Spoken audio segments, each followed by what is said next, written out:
Hi, all my book loves. Welcome back to my channel.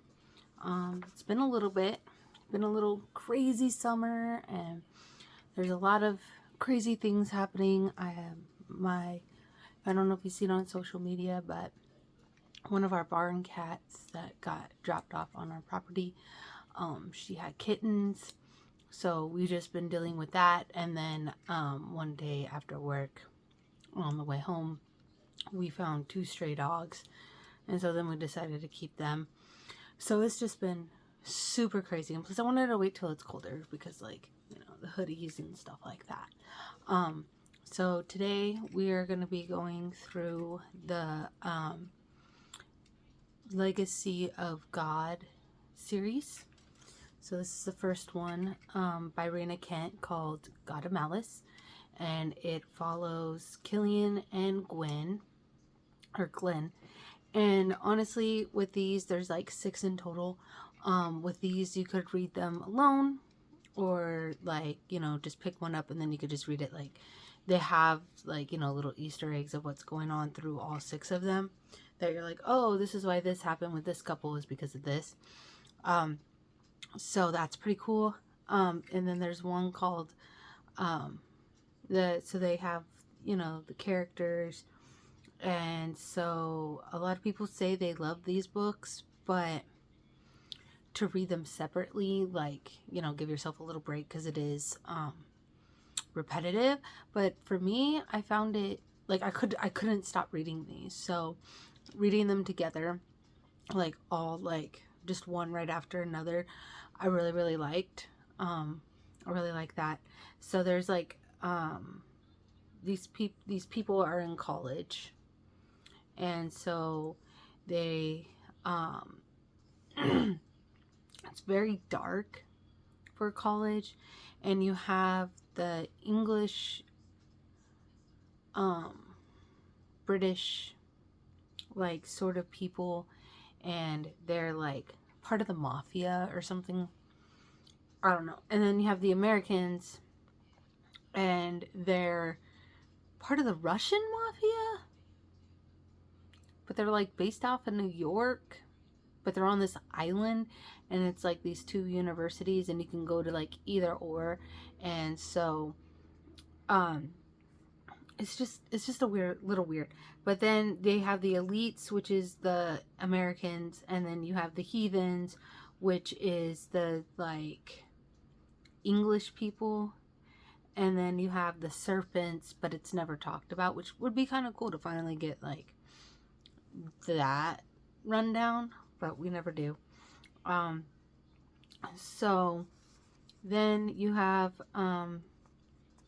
brothers and sisters of this, like, these friends groups trying to protect each other and all that stuff. So then you have the main character here, Killian, and Killian Carson, which,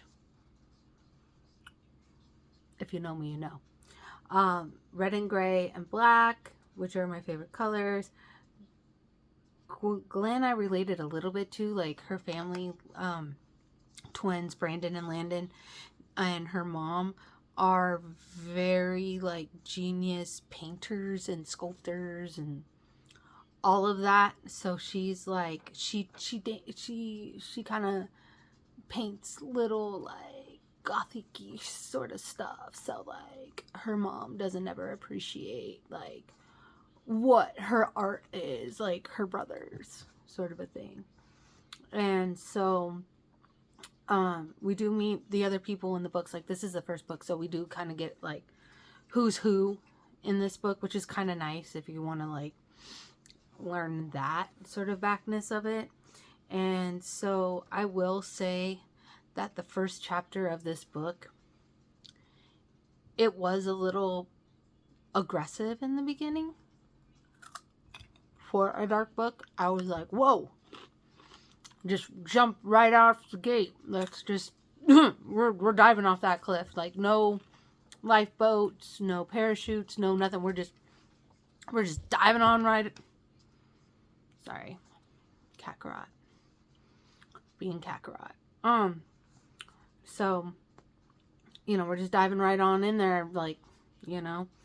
So they talk about purge mass for this initiation for the heathens, and it's very kind of cool. Like, they're like purge masks. I've never watched Purge personally, but like, instead of having like a hazing day or like a frat initiation thing or like to join our frat, they have this, and they like to hurt people, and whoever can make it to the other side or back to the house or something like that, before the time's up and they didn't get like injured, like, or killed, you win. You know, you're part of their group, but you're not like the head people, sort of a thing. So this, I gave it like a 4.5, and the reason why is because she is like, I have to like comply, like I like when it becomes like with her and Killian, which they call him Kill.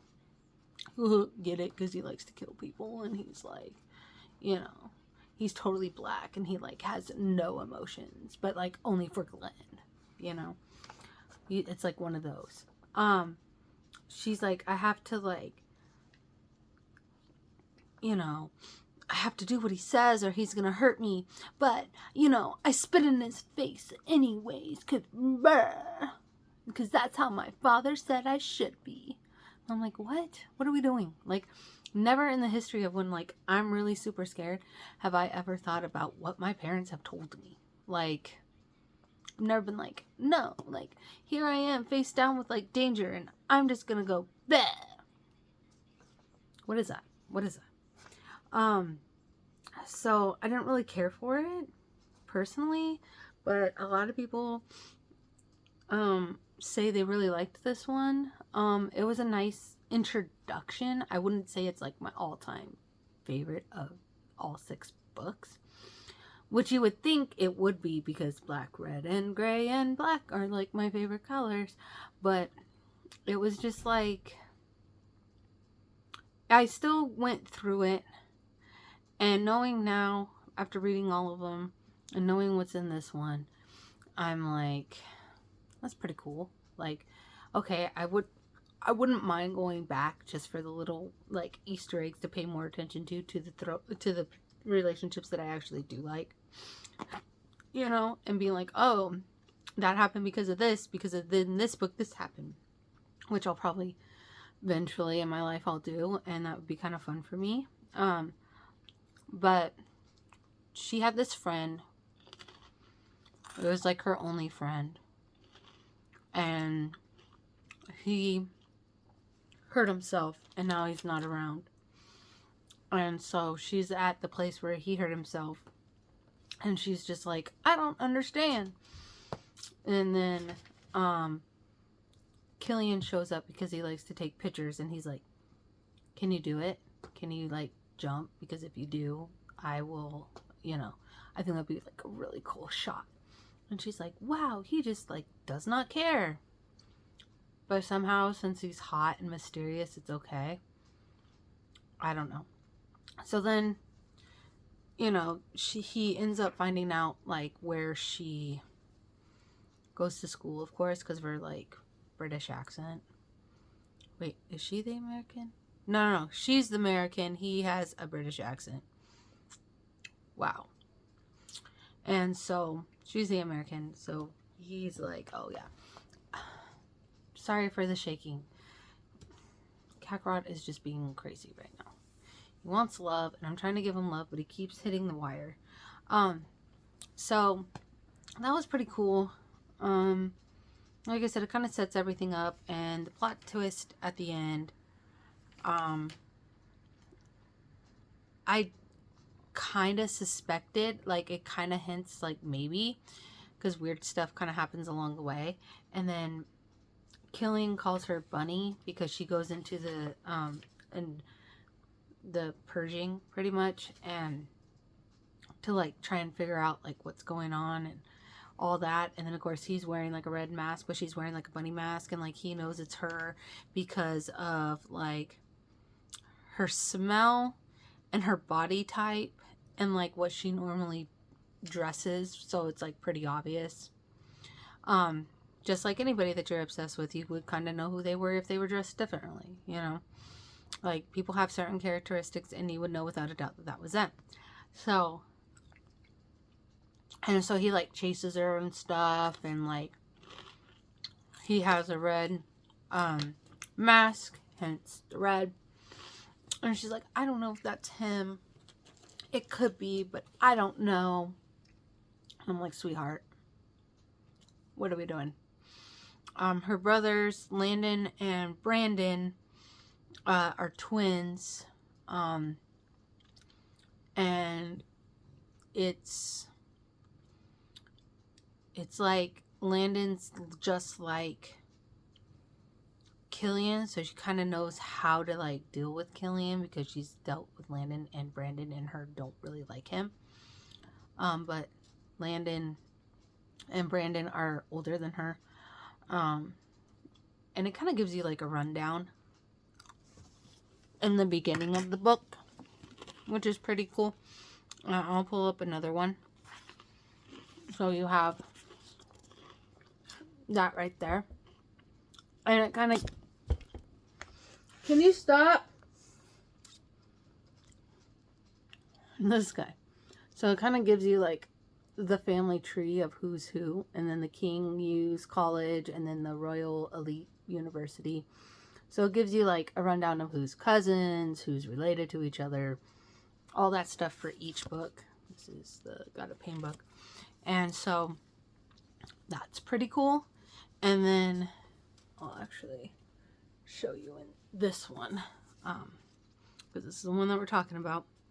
We have this fun little picture here. That kind of shows you, you know, Killian, and then that's Glenn. So you kind of get a little picture in your head of who they are. I wouldn't say this is accurate. He doesn't like just...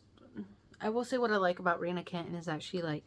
It's very realistic and imagination way, if that makes sense. So that's pretty cool. So we have him, and they like between the two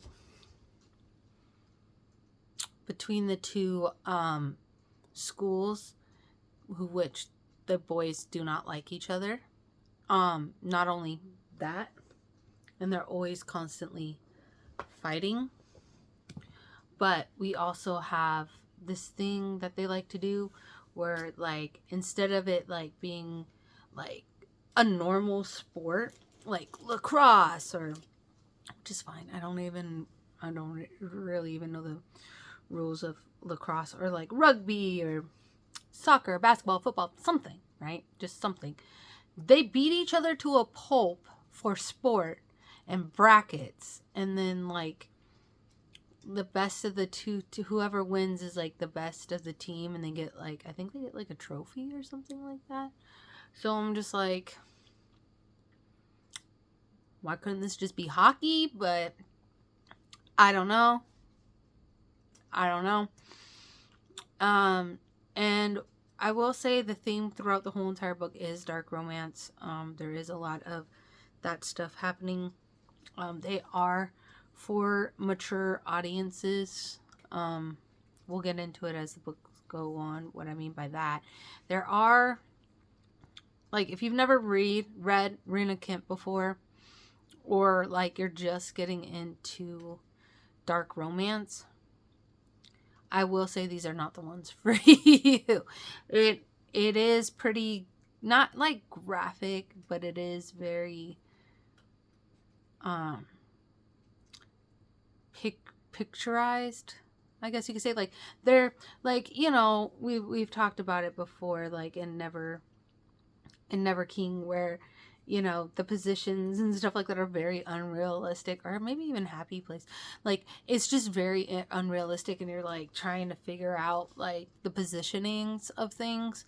And in these books, she is writing very well and there are plots. Like, there is very big undertones of like different things. Like, there is an actual plot to the story.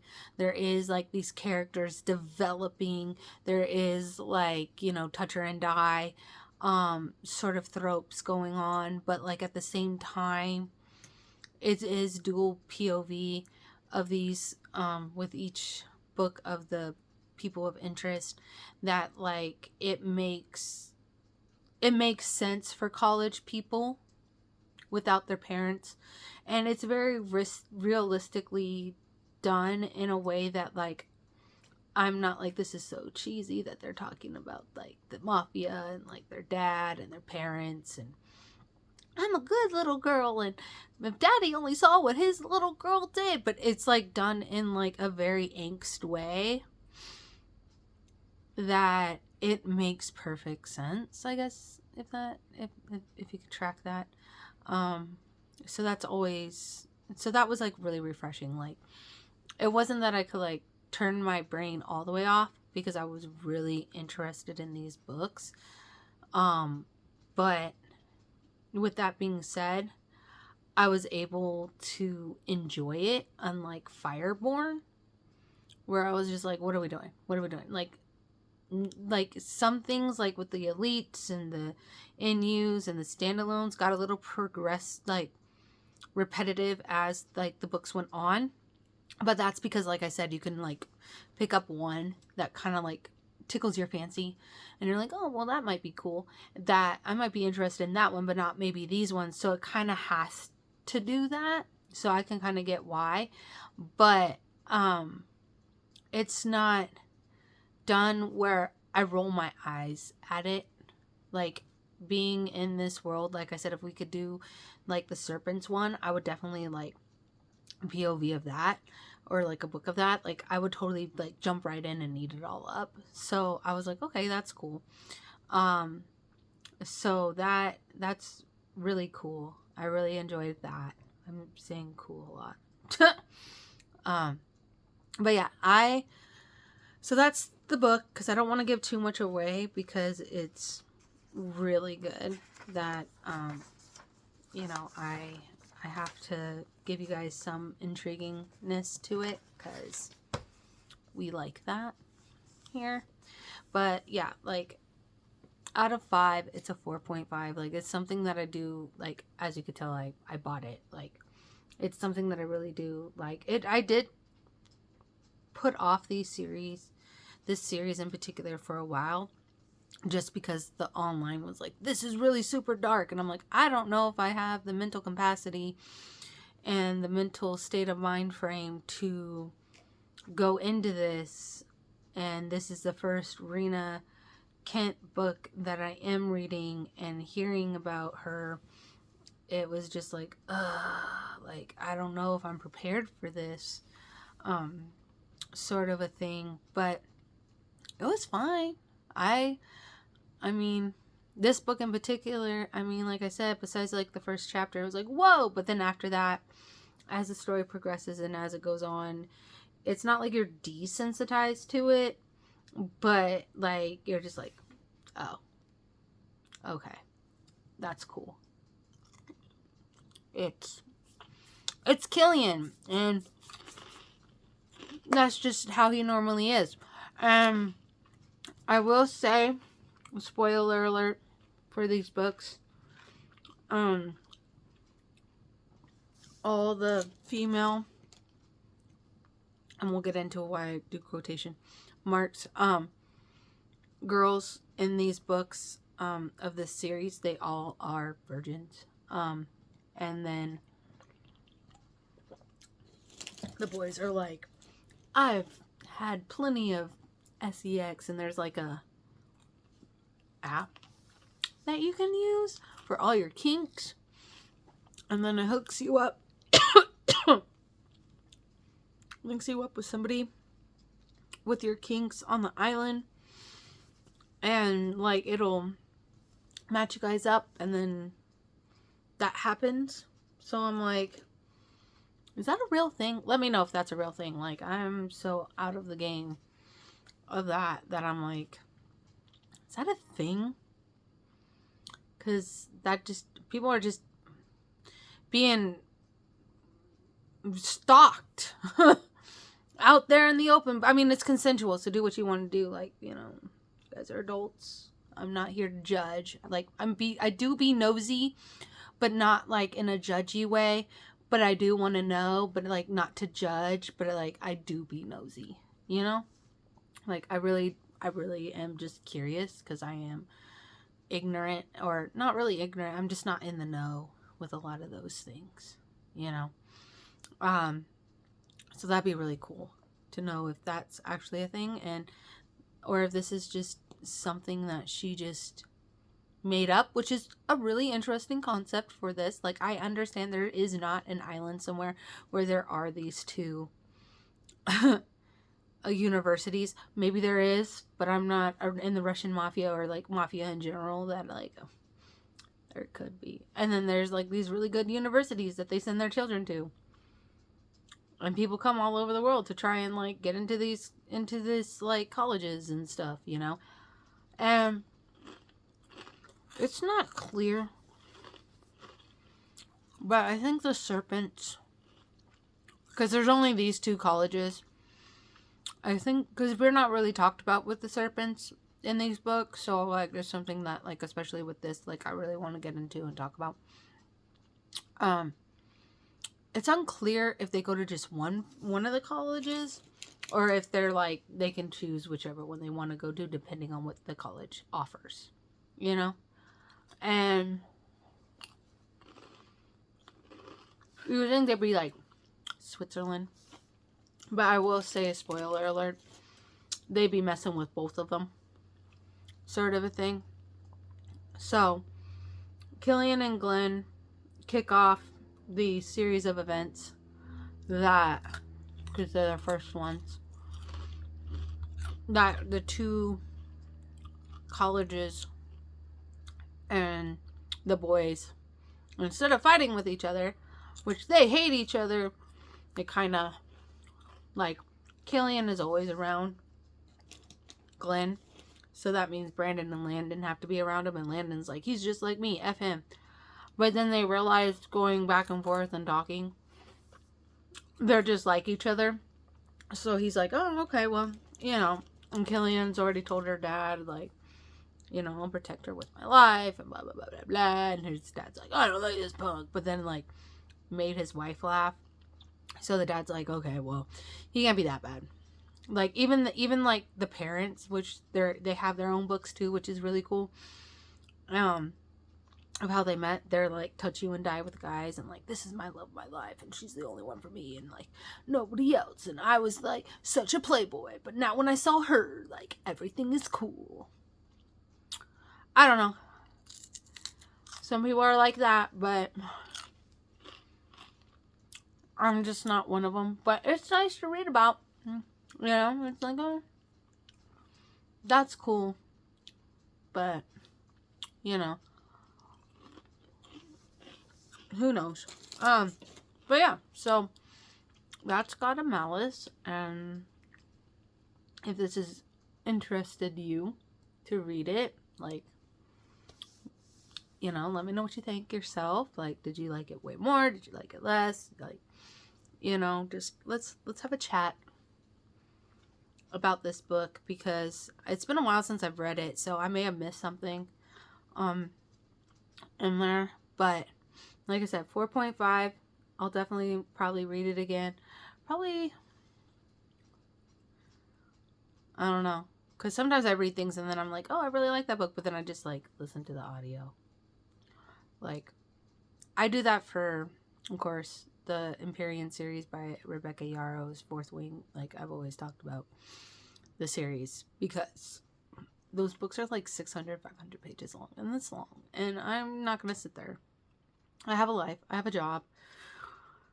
I'm not going to sit there and try to read this book and all of that. Like, I have kids. I'm actually, you know, dealing with all of that, so it is hard for me to sit there and actually read a book like Fourth Wing. That is a lot of information and theories coming at you all at once. that I just rather just listen to it at night and be like, oh, huh, maybe that's because of this, sort of a thing. All right.